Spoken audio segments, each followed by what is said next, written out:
자, 오늘부터 시작해서 약 4개월 동안 사사기에 나와 있는 몇 명의 사사들을 좀 살펴보려고 합니다. 많은 사사들이 나오는데 이제 그 중에서 오늘 살펴보게 될 오늘 아니죠, 다음 주부터죠. 기드온, 입다, 삼손 이렇게 3명의 사사를 살펴보려고 합니다. 사사기는 하나님의 종인 여호수아가 죽고 난 후에 이스라엘이 어떻게 가나안 정복을 마무리했는지를 보여주는 책이고요. 이건 앞부분에 그런 내용들이 주로 나오고, 자, 가나안 정복이 마무리된 후에 이제 하나님께서 사사를 보내서 사사를 통해서 이스라엘을 통치하시는데, 그 통치가 이루어지던 그때 이스라엘이 어떻게 하나님의 말씀에 불순종하고 우상 숭배를 했는지를 보여주는 책입니다. 이게 이제 사사기이죠. 자, 여호수아서와 함께 이스라엘의 가나안 정착의 상황을 잘 보여주는 책이 이제 사사기이기 때문에 사사기를 공부하려면 반드시 여호수아서와 같이 공부를 해야 하죠. 사사기는 우리가 어떻게 이 땅에 하나님의 나라를 세워가야 하는지, 그 하나님의 나라를 세워갈 때 우리 안에 어떻게 문제가 일어날 수 있는지, 어떤 문제가 일어날 수 있는지를 잘 가르쳐주는 책이기 때문에 이제 우리한테 중요하죠. 자, 우리가 지난번에 이스라엘이 이제 출애굽한 사건들을 살펴보았습니다. 출애굽해서 광야를 지나서 가나안 땅에 도착을 했잖아요. 그러니까 이스라엘 백성들이 출애굽한 가장 중요한 이유, 목적지, 그게 이제 가나안이란 말이에요. 가나안에 들어가기 위해서 출애굽을 했고, 그들의 최종 목적지가 가나안 땅이었기 때문에 가나안 땅에서 어떻게 이스라엘이 하나님을 섬겼는지, 또 하나님을 섬길 때 도대체 어떤 부분에서 문제가 있었는지를 살펴보는 것이 굉장히 중요할 수밖에 없죠. 그래서 이 사사기를 우리가 함께 살펴보는 것은 굉장히 의미가 있습니다. 제가 이제 사사기를 살펴보려고 했던 이유는 저희가 재작년에 사사기를 금요기도회 때 잠깐 다루었는데 다루다 다 못 다뤘어요. 못 다뤄서 이제 3명의 사사를 조금 더 깊이 있게 다뤄보려고 합니다. 자, 그러나 이제 여러분 다 아시다시피 주일 설교 시간에 성경의 깊은 내용들을 다룰 수가 없어요. 그렇게 되면 이제 어려워지죠. 어려워지면 예배를 드리고 있는 모든 성도들을 다 만족시킬 수가 없습니다. 깊이를 원하는 성도도 있지만 그렇지 않은 성도들도 있기 때문에 이제 그래서 좀 더 구체적이고 자세한 내용은 성서대학에서 다루려고 합니다. 제가 와가지고요, 성서대학을 지금 이제 첫 번째 텀이 끝났어요. 그리고 지금 두 번째 텀을 시작하고 있고, 두 번째 텀이 끝나면 이제 세 번째 텀이 들어가겠죠.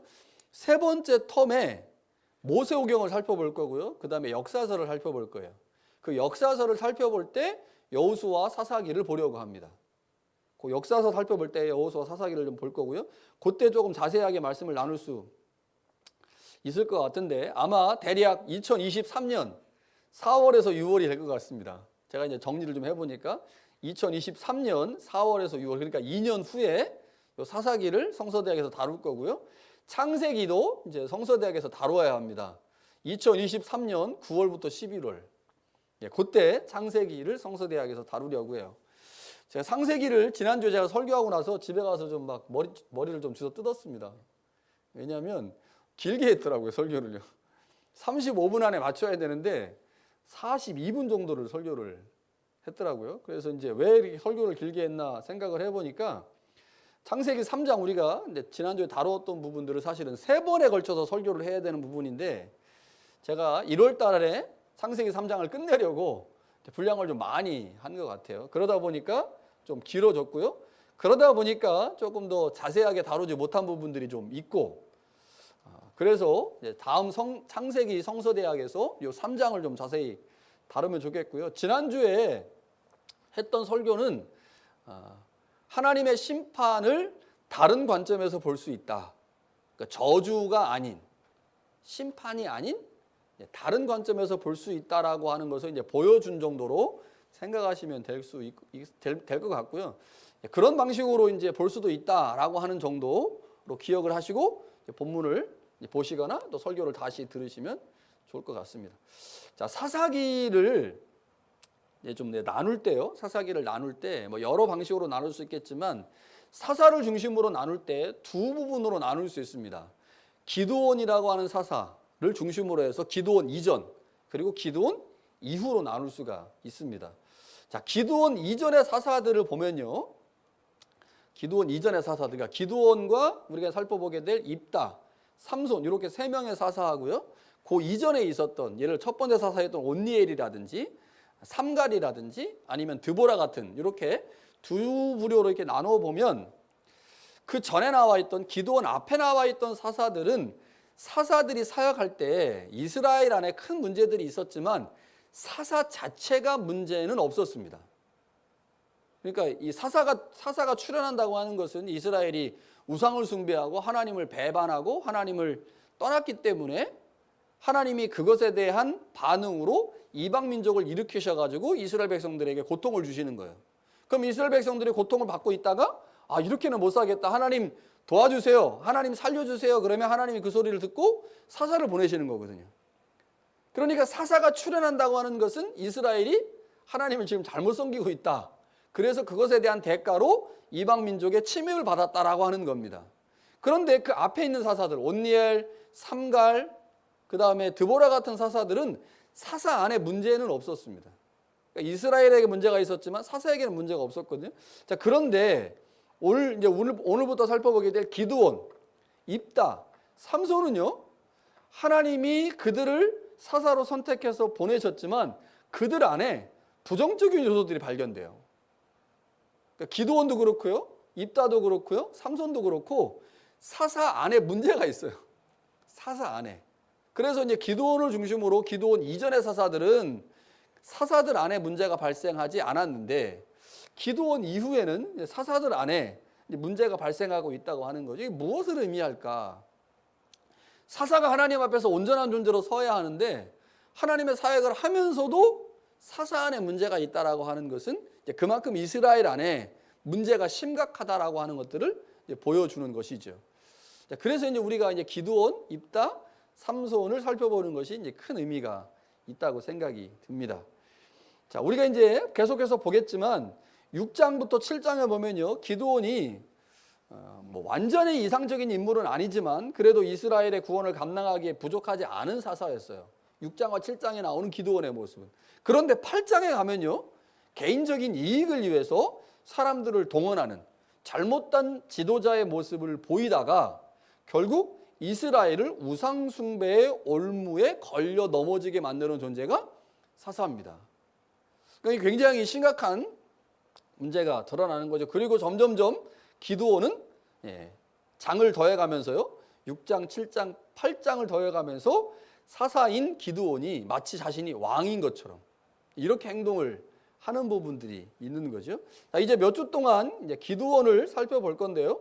기드온에 관한 말씀들을 보면서 하나님이 우리에게 무엇을 말씀하려고 하는지 계속 좀 보면 좋겠습니다.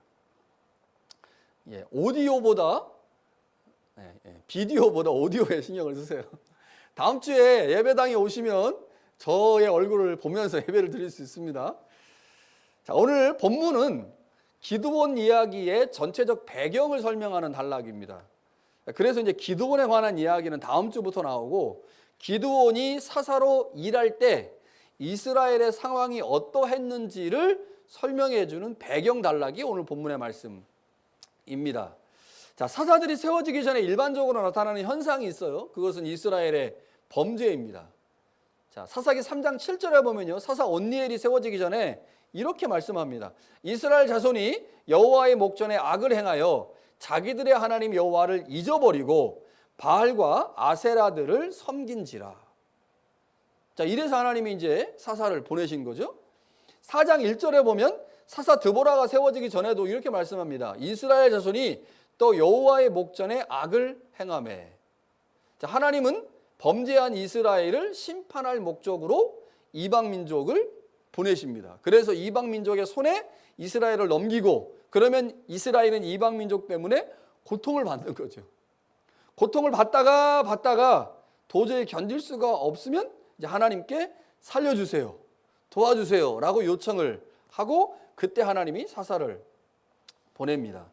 자, 하나님께서 이런 방식으로 일을 하셨는데 오늘 본문에 보면 역시 이스라엘이 여호와의 목전에서 또다시 악을 행하고 말았습니다. 하나님은 이번에는요 이스라엘을 미디안의 손에 넘기셨어요. 근데 그 넘기신 기간이 7년이라고 나옵니다. 자, 앞에 있는 부분들을 좀 살펴보면 우리가 알 수 있듯이 다른 민족에게 넘겨진 때와 비교해 보면요 사실 7년은 그렇게 긴 시간은 아닙니다. 긴 시간이 아닌데 분명 짧은 시간인데 강도가 강했어요. 우리가 이제 7이라고 하는 숫자가 갖고 있는 상징적인 의미가 있잖아요. 이제 완전수라고 생각을 한다면 7이라고 하는 숫자, 이스라엘이 그렇게 긴 시간 동안 지배를 받지 않았음에도 불구하고 그 짧은 시간 그 시간에 이스라엘이 엄청난 고통을 당했다라고 하는 것을 이제 보여주죠. 이스라엘이 당한 고통을 본문이 아주 자세하게 설명을 하는데요. 2절에 보면 이스라엘은 미디안으로 말미암아 거주지를 산으로 옮겨야 했습니다. 그러니까 미디안이 와가지고 그들이 살고 있는 막 집을 공격을 하니까 얼마나 힘들겠어요. 그러니까 집에 살다가 그거 다 버리고 산으로 올라가서 산에다가요 웅덩이하고 굴, 산성 같은 거를 쌓고 거기서 지내는 거예요. 집을 다 뺏길 수밖에 없는 상황이 된 거죠. 자, 3절에 보면 거주지만 문제가 된 게 아닌 것 같아요. 먹는 것도 문제가 있었습니다. 이스라엘 사람들이 이제 씨를 뿌리잖아요.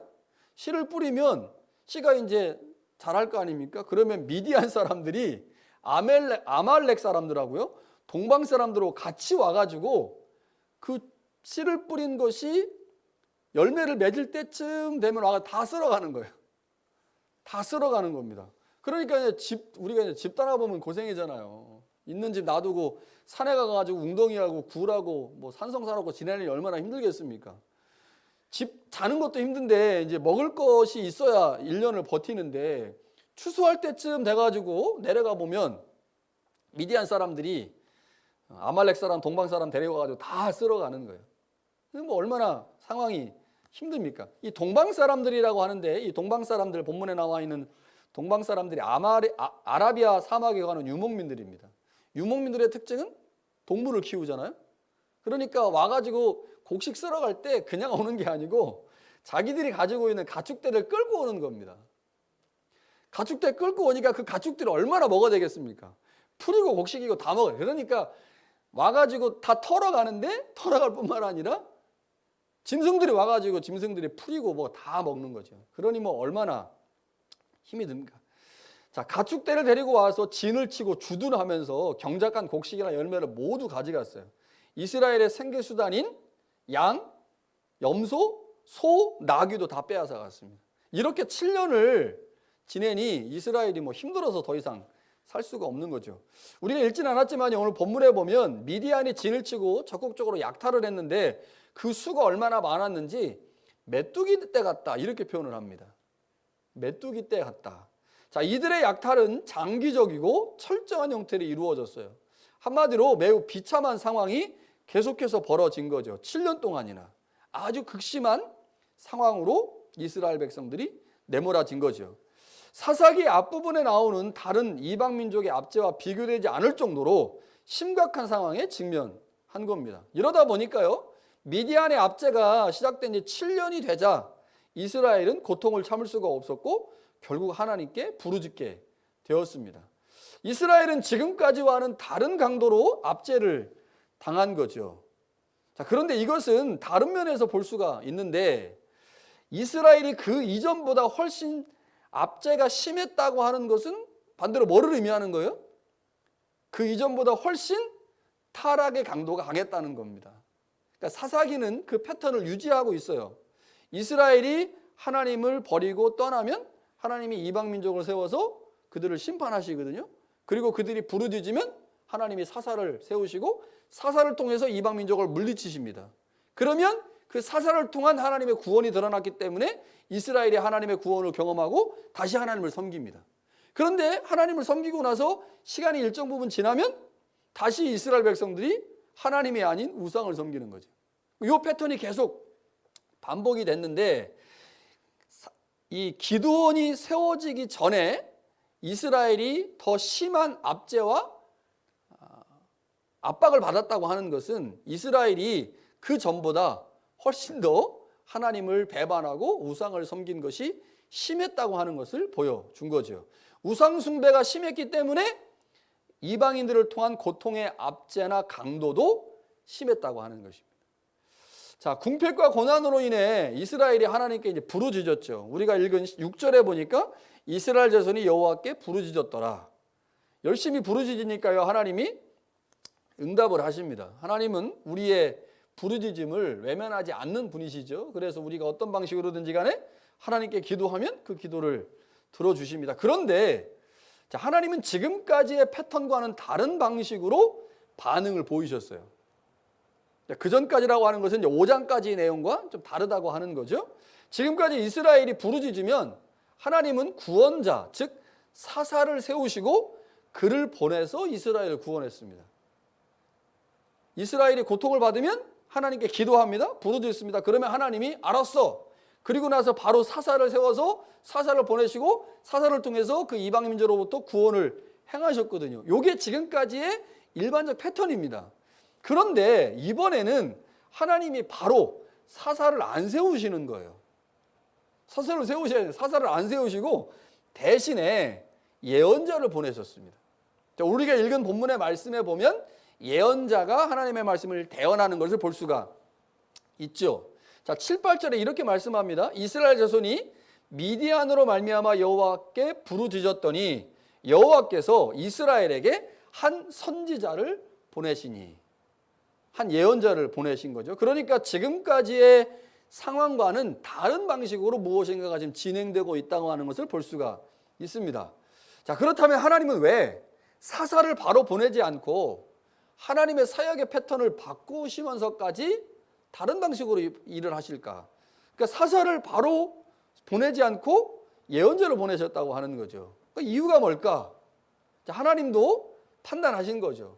지금까지 드보라까지 온니엘부터 드보라까지의 이스라엘의 상황과 드보라가 사역을 마친 이후에 이스라엘의 모습이 달랐다고 하는 것을 하나님이 아신 거죠. 그리고 지금과 같은 패턴으로 계속해서 사역을 하게 되면 이스라엘의 문제는 결코 해결될 수가 없다라고 하나님이 판단하신 겁니다. 다시 말하면 이스라엘의 보다 근본적인 문제가 무엇인지를 예언자들을 통해서 먼저 알리시고 난 후에 그 다음에 그것을 이스라엘이 깨닫게 되면 사사를 보내야 되겠다라고 하나님께서 마음을 먹으신 겁니다. 하나님은 이스라엘의 잘못을 구체적으로 지적하심으로 이스라엘이 가지고 있는 문제의 본질이 무엇인가를 보여주시려고 한 것입니다. 이스라엘이 하나님의 목전에서 악을 행하고 우상을 숭배하는 것이 점차적으로 습관화된 모습, 고착화된 모습으로 변해가고 있었기 때문에, 일종의 체질화된 모습으로 나타나고 있었기 때문에 여기에 제동을 걸지 않으면 이스라엘의 상황은 점점점 더 나빠질 것이라고 판단하신 거죠. 그래서 하나님은 사사가 아닌 예언자를 먼저 보내셔서 이스라엘의 보다 근본적인 문제가 무엇인지를 지적하신 겁니다. 여러분, 사실 근본적인 문제가 해결되지 않은 채 현실적인 문제만을 해결하는 게 큰 의미가 없다는 것을 우리 너무 잘 알고 있죠. 물론 하나님께서 사사를 보내서 이스라엘을 미디안의 압제에서 건져주신다면 그것으로 인해 이스라엘은 하나님의 구원자 되심을 알게 될 것입니다. 그러나 또 얼마 시간이 지나지 않으면 이스라엘은 이전과 같이 우상을 숭배하면서 하나님을 배반하겠죠. 이게 지금 계속 반복되어 왔기 때문에 하나님은 이러한 악순환의 고리를 끊어내시려고 이번에는 사역의 패턴을 바꾸신 거죠. 우리도 사역의 패턴을 좀 바꿔야 되는데 한번 사람이 길이 들어지면 잘 바뀌지 않는 것 같습니다. 그래서 이제 사역의 패턴을 바꾸려고 하다가 안 바꿔지면 이제 목사들이 하는 방식 중에 하나가 있는데 그게 교회를 그만두는 겁니다. 사임을 하는 거죠. 이제 지난주에 그 이마누엘 교회 정병희 목사님이 사임한다고 이제 발표를 했고 이번 주에 사임을 해요. 그러면서 이제 이야기하는 게 이런 얘기죠. 대략 이제 이민교회 목사님들이 한 10년에서 15년 정도 사역을 하면 여러 가지 이유로 지치기도 하고 힘든 시간들을 이제 보내면서 사임을 고민합니다. 사임을 고민하면서 제일 좋은 케이스가 뭐냐면 한국교회 청빙받아서 가는 거예요. 그게 이제 저희 목회자, 이민교회 목회자 사이에서 엘리트 코스라고 합니다. 근데 이제 정병희 목사님은 그 엘리트 코스로 가시는 거예요. 엘리트 코스로.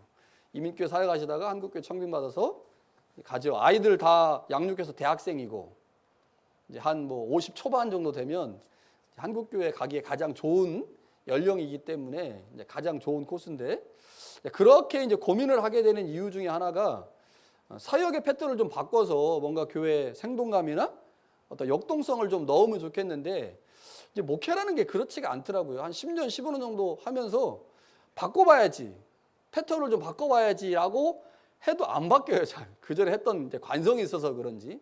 이제 그러다 보면 이제 사임이라고 하는 극단적인 이제 방법을 생각하기도 이제 하는데, 어찌됐든 간에 하나님이 이스라엘의 이런 악순환을 끊어내시려고 이번에는 사연자를 보내셨습니다. 자, 우리는 여기서 예언자가 지적하고 있는 이스라엘의 모습을 주목해서 보아야 합니다. 하나님이 예언자를 통해서 뭐를 지금 말씀하려고 하는지. 화면이 그래도 우리 정수가 야외를 많이 쓰고 있어서 화면이 지금 많이 좋아졌어요. 끊기는 게 조금 덜한 것 같긴 한데, 자, 하나님의 보내심을 받은 예언자가 그래서 너희들을 어떻게 여기까지 인도하셨는지를, 하나님이 어떻게 구원을 베푸셨는지를 좀 기억해라, 이걸 말합니다. 하나님의 구원자 되심을 기억해라, 상기해라, 이렇게 말씀을 하고 있죠. 자, 8절과 9절에 보면요, 이스라엘 하나님 내가 너희를 애굽에서 인도하여 내며 너희를 그 종되었던 집에서 나오게 하여 애굽 사람의 손과 너희를 학대하는 모든 자의 손에서 너희를 건져내고 그들을 너희 앞에서 쫓아내고 그 땅을 너희에게 주었다. 여기 보면 동사들이 인도했다, 나오게 했다, 건져냈다, 그들을 쫓아냈다, 너희에게 주었다, 이런 동사들이 나옵니다. 자, 출애굽의 구원의 현장에서, 그리고 가나안 땅을 점령하는 그 순간에 하나님은 이스라엘 가운데 큰 구원을 베풀어 주셨죠. 이것은 이스라엘이 결코 잃어버리면 안 되는 겁니다. 잊으면 안 되는 사건이에요. 이스라엘은 단 한순간도 하나님 없이 살 수 없는 민족이 되어버렸습니다. 특별히 애굽을 나올 때, 그리고 광야에서 이스라엘이 하나님 없이 살 수 있었습니까? 그럴 수 없었거든요. 그런데 지금 어떤 애예요? 지금 가나안 땅에 들어와 가지고 그들이 지금 살고 있는 모습을 하나님께서 어떻게 보고 계신가? 이스라엘이 지금 어떤가라고 하는 거죠. 이스라엘이 지금 하나님을 기억하고 있습니까? 하나님께서 그들 가운데 행하신 구원의 사건을 이스라엘 백성들이 지금 알고 있냐는 거죠. 그렇지 않습니다. 이스라엘은 하나님의 목소리를 듣지 않았고, 그들은 가나안 땅에 정착한 이후로 계속해서 그 땅의 신을 섬기면서 하나님에게 악을 행했습니다. 그들은 하나님께서 행하신 일도, 그리고 하나님의 말씀도 기억하지 않았다고 하는 거죠. 자, 10절에 보면요, 이스라엘 가운데 구원을 베푸신 하나님이 이렇게 말씀합니다. 나는 너희의 하나님 여호와니 너희가 거주하는 아모리 사람의 땅의 신들을 두려워하지 말라. 자, 하나님은 이미 가나안 땅에 정착하게 될 이스라엘 백성들에게 그 땅의 신들을 두려워하지 말라, 이 대비가 되는 거죠. 내가 너희를 구원했다, 내가 너희를 가나안 땅으로 인도했다, 나는 너희의 하나님이다. 그러니 너희는 가나안 땅의 신들을 결코 두려워하지 말라, 이렇게 말씀하신 거예요. 이게 연결되어 있는 거죠. 가나안 땅의 신들을 두려워하지 않은 방법이 뭡니까? 하나님의 구원자 되심을 기억하는 겁니다. 하나님의 구원자 되심을 잃어버리면 당연히 누구를 두려워하겠어요? 가나안 땅의 신들을 두려워하는 거예요. 이게 연결되어 있어요. 하나님에 대한 믿음이 커지면 세상에 대한 두려움이 작아지는 거고요, 하나님에 대한 믿음이 작아지면 세상에 대한 두려움이 커지는 거죠. 시속게임입니다. 시속게임. 자, 이스라엘 백성들이 그 땅의 신들을 두려워하지 말라라고 두려워하지 말라는 말씀을 들었음에도 불구하고 그 땅의 신들을 두려워하게 된 이유는 하나님의 구원자 되심을 잃어버렸기 때문이에요. 그런데 여기 보면 두려워하지 말라라는 말이 있죠. 두려워하지 말라. 이 두려워하지 말라라는 말을요, 다른 말로 바꾸면 경외하지 말라, 섬기지 말라라는 말입니다. 우리가 누군가를 두려워하게 되면 그 두려움에 대한 두려움의 대상을 섬기고 헌신하게 돼 있거든요. 그래서 경외라고 하는 말이 두려움이라고 하는 의미잖아요. 그래서 경외하다, 두려워하다, 섬기다라는 말이 같은 의미입니다. 그러니까 하나님께서 이스라엘 백성들에게 아모리 사람의 땅의 신들을 두려워하지 말라라는 말은 그 땅의 신들을 섬기지 마라, 그 땅의 신들을 경외하지 말라라고 하는 말이죠. 하나님은 이스라엘이 가나안 땅에 정착할 때부터 그 땅의 신들을 섬기지 말라라고 신신당부하셨지만 이스라엘은 하나님의 말씀에 불순종했고 그 땅의 신들을 섬기고 말았어요. 자, 그러면 왜 이스라엘이 그 땅의 신들을 섬기게 되었을까? 이유는 두려움 때문입니다. 두려움 때문. 왜 섬겼냐? 두려움 때문에요. 왜 두려움이 생겼을까? 구원이 하나님에게서 온다고 하는 믿음이 사라졌기 때문이죠. 자, 하나님이 말씀하십니다. 그 땅의 신들을 섬기지 마라. 그래서 섬겼어요. 왜냐? 두려움 때문이야. 왜 두려움이 생기느냐? 하나님에 대한 믿음이 작아지니까 그 땅의 신들이 두렵고 두려우니까 당연히 섬기게 되는 거죠. 자, 하나님의 구원하심에 대해서 잃어버리고 그로 인해서 믿음이 없어지면서 그 땅에 두려움이 생긴 거예요. 그 땅에 두려움이 생기니까 그 땅을 지배하고 있는 신들을 섬기지 않으면 그 땅을 살아갈 수 없을 것처럼 생각된 거예요. 자, 가나안 땅은요, 농사를 지어야만 살 수 있는 땅입니다. 농사를 지어야만. 자, 그런데 우리가 잘 알고 있듯이 하나님은 농사신이 아닙니다. 농사를 주관하는 신이. 근데 이제 조금 더 생각해 보면 하나님은 농사뿐만 아니라 모든 만물들을 다 주관하시는 분이기 때문에 농사에 대해서도 하나님은 전문가신데 이스라엘이 광야 생활을 하면서 농사를 짓지 않았잖아요. 그러다 보니까 이스라엘의 생각 가운데 하나님은 농사신이 아닌 거예요. 농사에 대해서 하나님은 전무하다고 생각을 하는 거야. 근데 그 땅에 들어갔는데 그 땅에서 뭐 해야 돼요? 농사를 지어야 돼. 농사를 지으려면 농사신에게 물어봐야 되는 거죠. 여러분, 우리가 무슨 일을 하려고 할 때 그 일에 우리가 전문성이 없으면 일을 하려고 할 때 굉장히 두렵습니다. 목회를 제가 담임 목회 처음 시작할 때 굉장히 두렵더라고요. 그럼 어떻게 하겠습니까? 또 근데 물어봐야 되는 거예요. 근데 물어볼 사람이 없어. 그러면 두려움에 떨면서 목회를 하는 거죠. 근데 다행히 목회를 전문적으로 하는 목회신이 있어. 그럼 가가지고 이제 당연히 물어보겠죠. 아, 목회를 해야 돼. 어떻게 하겠습니까? 마찬가지거든요. 이스라엘이 가나안 땅에 들어가서 농사를 져야 되니까 한 번도 해보지 않은 일이에요. 그럼 당연히 뭐가 생기겠어요? 두려움이 생기죠. 그 땅을 살고 있는 사람이 이미 다 농사에 돛은 사람들이야. 근데 그 사람들하고 경쟁하면서 살아야 돼. 근데 나는 농사를 해본 적도 없어. 그리고 우리가 믿고 있는 신은 농사에 대해서 아무것도 모르는 신이야. 그러면 당연히 누구한테 물어봐야 돼요? 그 땅을 지배하고 있는 농사신한테 물어봐야 되는 거죠. 농사신한테 물어보는 이유는 내가 믿고 있는 하나님이 농사에 대해서 아무것도 모른다고 생각하기 때문에 물어보는 거예요. 근데 하나님 뭐라고 말씀하셨어요? 두려워하지 말아라. 내가 너희를 가나안 땅에 보냈는데 농사를 지어야만 하는 그 땅에 보내면서 내가 그거 농사에 대해서 모르고 너희를 보냈겠냐. 다 안다. 하나님은 분명히 말씀하셨겠지만 이스라엘 백성들이 생각할 때는 하나님은 농사신이 아닌데 어떻게 농사를 알아? 당연히 내가 살아가는 삶 현장에 두려움이 생기니 당연히 그 두려움을 극복하고 이겨내기 위해서는 그 땅의 농사신에게 물어봐야 되는 거. 그것이 뭐예요? 그게 경배고 그게 섬기는 거죠. 자, 그러니까 이스라엘 백성들이 기본적으로 그 땅을 살아가는 데 있어서 두려움을 느낄 수밖에 없었고 그 두려움 때문에 그 땅의 신들을 섬기게 된 것이죠. 그 땅의 신들을 섬기면서 그들 가운데 행하셨던 하나님의 구원, 하나님의 일하심을 이스라엘 백성들은 까맣게 잃어버린 거죠. 하나님에 대한 구원의 기억, 또 하나님의 일하심에 대한 것들을 잃어버리면서 사실은 그 땅 가운데 완전히 이제 매몰되는 상황으로 이제 진행된 겁니다. 여러분, 이스라엘의 지금 문제가 무엇입니까? 여호와 하나님이 그들의 구원자 되심을 잃어버린 게 문제입니다. 하나님이 그들 가운데 행하신 일들을 잃어버리니 그 땅에 대한 두려움이 생기고 말았어요. 오늘 말씀에 나오는 것처럼요, 하나님만이 참 신이고 유일하신 신입니다. 따라서 그 하나님을 믿고 있는 이스라엘은 가나안 땅을 살면서 그 땅의 질서와 그 땅의 질서를 지배하고 있는 신들을 두려워할 필요가 없는 거죠.